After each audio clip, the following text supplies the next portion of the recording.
Beckhoff was the first company where I felt continuously challenged and thereby I continuously growing in the company. A family-like culture, challenging but yet exciting at the same time.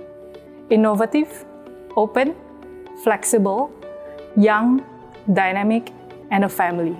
Beckhoff is a dynamic environment of different culture, different customer and different teammates.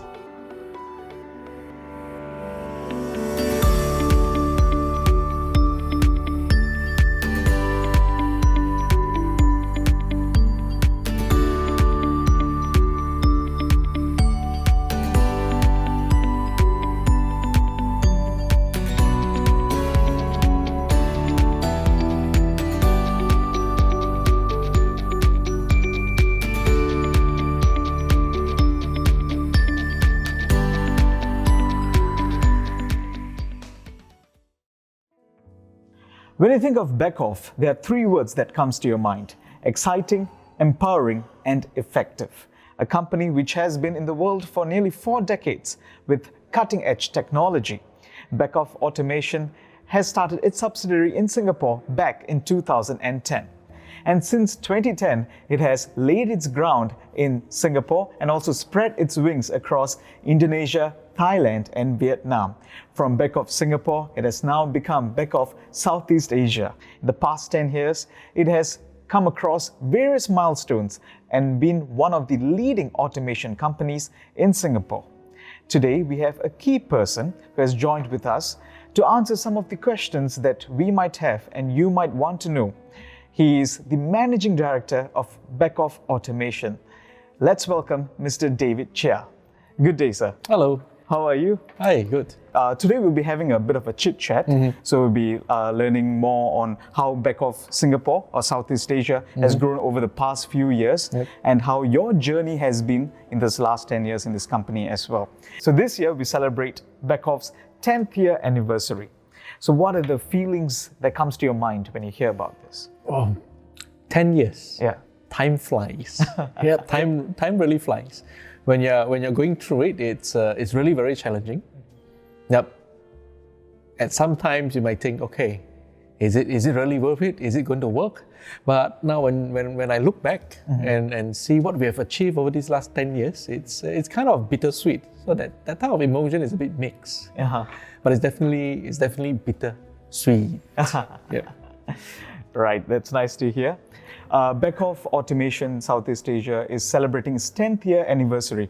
So what are the emotions and the feelings that you have seeing that this company has grown such a huge milestone in these past 10 years? Yeah, to be honest, when I first started, I probably imagined we would be a team of maybe 10 to 15, maybe 20 people spread across 2 to 3 offices. That's what I think we honestly could be. But now, just look at us. We are almost 60 people spread across 5 offices. I would say we are growing very well. Thanks to the people who has joined the team over the years, and of course to the customers who believe in us. Yeah. Being one of the leading companies in automation industry in Singapore, how important is automation in Singapore? And is it necessary? And how do you think Singapore can actually adapt to it? Well, as an automation practitioner, I need to say that automation, it's very important. And it's actually only in the recent years. But automation is not new. So we had automation 3.0 and now we have industry 4.0. So I think automation is coming back as something as a key enabling technology that is going towards, for example, in Singapore, smart nation, smart manufacturing, all the different industry transformation map, it plays a part in it. It's not the only thing that we are looking at, but it's definitely playing a key part. So I say that automation, it's really, really important, especially given Singapore kiasu culture. Everything you need to try first, and you are just afraid of losing out. So I think it's actually helping us because a lot of our adopters are really the early ones. Yeah, not the guys who are just wait and see, but really adopting it and seeing where it goes from there after they do it. So I'm really grateful for this perceived not so healthy culture of the kiasu Singaporean. Yeah, but it's helping us a lot.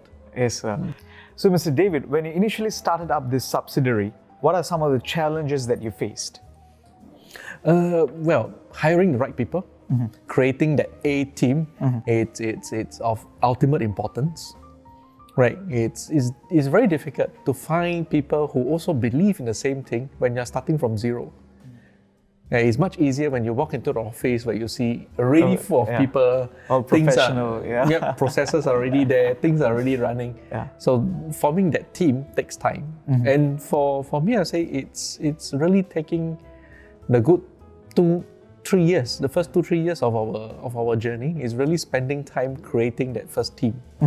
And that's on the internal side. On the external side, customers are also sometimes a bit skeptical when they look at you and say, okay, how big is your setup now? How many people do you have? And when I was alone, I was telling customers that's the whole company, you see, that's me. Sales and technical and everything roll in. But I assure you that we will grow over time. And I'm grateful that we did grow over time. Yes. So, Mr. David, from your perspective, what are some of the biggest achievements Beckhoff Automation has done in the past few years? What are the moments that stand up to you? What are you most proud of? Well, I'm proud of a few things, right? That's to be very honest to you. I'm proud of a few things. One of which is we are getting ourselves recognized as an integral part of the local ecosystem. And that is, for example, seeing ourselves participating actively in the local trade associations, like being a council member on the Singapore Industrial Automation Association, being a member, also a committee member with the Singapore Manufacturing Federations, with their Smart Automation Group, and also participating in the standards journey, where we're also lending our expertise in the standards development organization. So that has some local sense that we are becoming from a niche player into a mainstream player. And that is also seen in us getting our products into schools, where it is part of a school curriculum. So we are working with schools like the Ngee Polytechnic, Singapore Polytechnic. We have our systems also in Temasek Polytechnic, for example. We do have some work with NUS, NTU, with A-Stars. So what we have been doing all this is getting our brand recognized. And I would be quite, just a guess, but I think we are in the top 5, if not the top 3, probably top 3 leading vendor for factory automation in Singapore. Oh, that's great. There's quite a mark in the last 10 years, right? In 10 years to reach that feat is definitely a big accomplishment. So what are your visions, or what were your visions in 2010? How have you met them, and have you surpassed them? Well, there's a few checklist items. First and foremost, coming into the top 5 in Singapore. So to say that we are the top 5 in everything automation, that's probably overstating it. But I would say we are now recognized as the top 5 or top 3 in factory automation for Singapore. So that's a very bold tick I dare to put. Then in 2010, there is also the intention to expand our footprint in Southeast Asia. So now we have expanded into Indonesia, Thailand and Vietnam. So in a way, I say that's a tick. We would have expanded also into Philippines, for example, this year, if not for the COVID situation.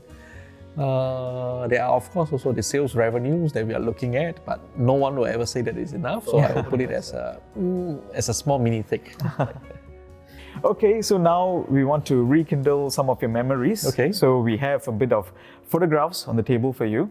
So 8 photographs actually, to be precise. So all you have to do is just pick up the photograph and see and say your memory, like your first memory that comes to your mind. Let's pick one. Ta-da! Okay, correct. Let's see. This is from I think at least 8-9 years ago. My first participation in Hanover Fair. Oh, okay. Right, Hanover Fair. It's a yearly event that the company participates in Hanover, in Germany. And this picture was taken with some visitors from Nanyang Poly, who visited the exhibition and dropped by our booth. Yeah. So could you share with us some of the key people in the photograph with you? Yeah. Okay. So if you see here, the 1, 2, 3 gentlemen. These are from Nanyang Poly. Yep, the lady beside me, she's our first sales manager, who's no longer with us. I see. Then we have Joshua. So Joshua is the area sales manager sitting in Germany, responsible to support us in this region. I see. Yeah, so both of us are still in the company. And we are still having the same red color background for our exhibitions. It's not too bad. Yeah. Yes. All right, so now we can move on to the next photograph. Okay. Oh, another exhibition photograph. Oh, But when is this? I think this was just last year during ITEP. Yep, it's a local exhibition done here in Singapore. So on top of what we do in Germany, we do run a lot of our own exhibitions here in the region for Singapore, Indonesia, Vietnam, Thailand. So this one was a rather big one for us. It's the first time or the first few times we do have a 6x6, a 36 square meters booth. Because other than that, it's always a rather small booth. yeah.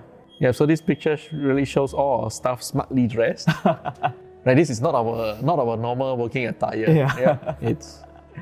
But it's quite a standard German working attire. Yeah.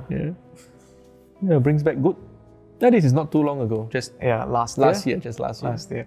Hope to have such an exhibition soon, post-COVID. Maybe next year. Maybe next year, yeah. And here we come to the what is the last one? Photo. Oh, this is from Asia Pac Sales Meeting 2013. We started the Asia Pac Sales Meeting in 2011. So all the MDs and sales directors from the countries will meet at one place for 3 to 4 days. So the first one was done in Shanghai, first ever one, and it was during a cruise dinner. So the export sales director was asking, so who wants to host it next? So you remember in 2011, we are a team of just 4 people. Wow. So I said, I will volunteer. Because 2013, Singaporean kiasu ma. So 2013 means I must be a big enough team. So I volunteered for hosting the 2013 Asia Pac sales meeting. Oh, wow. And it was really quite a challenge. As I told you in an earlier conversation, in earlier questions, that it takes up 2-3 years to build up a team. Yeah. So in 2013, we have only 6 people. Oh. Hosting an event for 35. Yeah, all the MDs and sales directors from the region. It was quite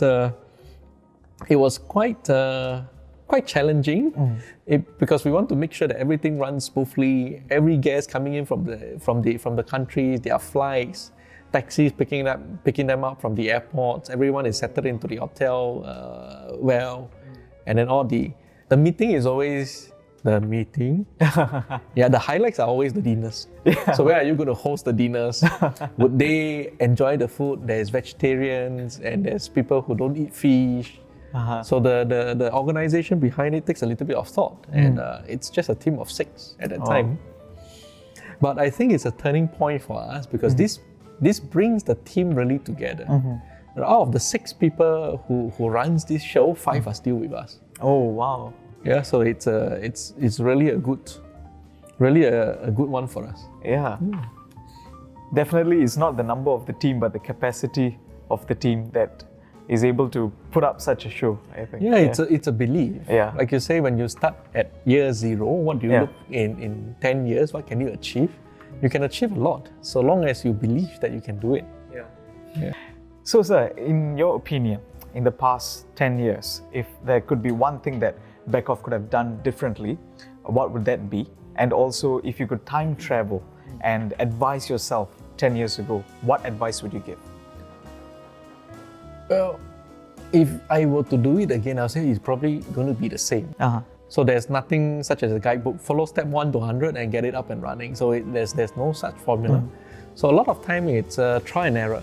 Do, try, make mistakes, then learn from those mistakes and correct your formulas as we go along the way.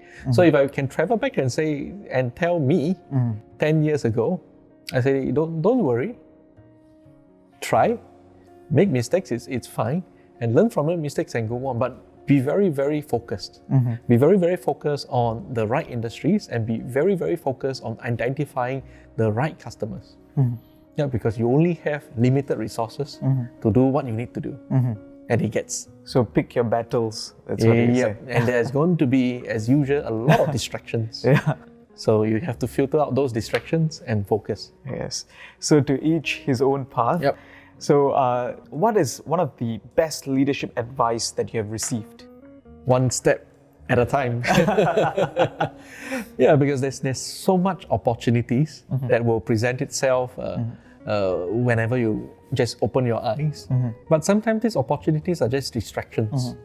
Right? You may be better off serving these opportunities maybe 6 months down the road, 1 year down the road. It will come again. So even if the opportunities don't come again, it's fine because you already have things in your hands. So I have only 2 hands, so maybe I can only focus on 2 things at a time. Yeah, but it's definitely 1 step at a time. I can't take 2 steps with 1 feet, right? It's always 1 at a time. So that's what a very good piece of advice I got. So slow and steady wins the race. So, sir, as you can see that in the past 10 years, you have grown in number of employees as well. So, being an MD for a 5-member team and being an MD for a 50-member team is vastly different, especially in your day-to-day routines. And how has that changed for you? And do you miss being a smaller team? Well, being a smaller company does have its nice feeling. I mean, I really like that small team feeling. So when we're really small, I'm playing the role as the sales manager, technical manager, and operations manager all roll into one. But when the team gets bigger, of course, I have more professional managers doing all these roles. But I wouldn't say I miss it because we have been starting our representative office across the region. So every time I set up one office, this startup small team feeling comes back because we have to do everything from zero again. I see. So, Mr. David, in 10 words or less, please describe to us on a very personal level, what does Beckhoff mean to you? Okay, so you've got to count the words. So I would say Beckhoff, it's a living workshop to experiment, to nurture, to build. All right, I think that was 10 words exactly. Is it? Yeah, all right. Okay, good. All right, it's a very nice statement. I think we can write it on a wall. Okay.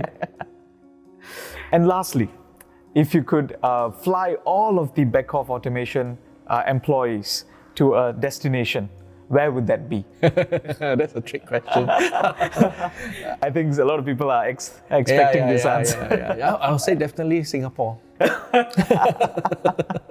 But our Singapore people will fly to Sentosa. I see. I'm pretty sure once the times are better. Once the times are better, once COVID-19 situation is under control, we will definitely look into it. It has been an absolute privilege to be sitting with you and asking these questions with you. Definitely, we hope to see Beckhoff in greater heights in the next few years. Yep. Yeah. I hope so. Yeah. And we will do that. All right. Okay.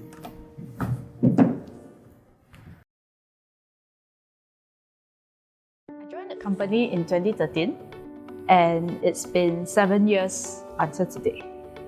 When I started in 2013, there was only 5 of us in the company. So since then, we have grown to 31 people today. I joined Beckhoff Automation Vietnam in 2019. I worked with Beckhoff about 2 years, since July 2018. I joined Beckhoff in August 2019, right after I graduated from university. I have worked in Beckhoff for 5 years plus. I started my career in Beckhoff as technical support engineer, then I moved to application engineer. My favorite part about working in Beckhoff is the unending learning opportunity that I get throughout the years. And even until today, there's still so much more to learn from the soft skills and also the technical knowledge. At Beckhoff, teamwork spirit is my favorite, especially working with regional teams. They're very supportive and hardworking. They always take care of us and advise me in everything. I think Beckhoff culture and the mentorship program it has have been helpful in my career development. Although I haven't been here for as long as some of my colleagues, I could see how Beckhoff promotes an open and collaborative environment. Career path in Beckhoff, very clear and well structured. I have got some trainings locally and overseas for sales training and technical training. So this training made me have feeling about suitable applications for Beckhoff technologies. If you have a passion after automation and would you like to grow in the long-term career path, I think Beckhoff Automation is the one you need. If you're looking for a challenge, you're in the right place. If you're looking to continuously improve yourself, you have found the right company. There's a lot of opportunities to grow your knowledge and also your career in Beckhoff. So give it your best. If you are ever stuck at something, please remember that there are some other colleagues in Singapore or anywhere else in the world that can help you. So give it your best.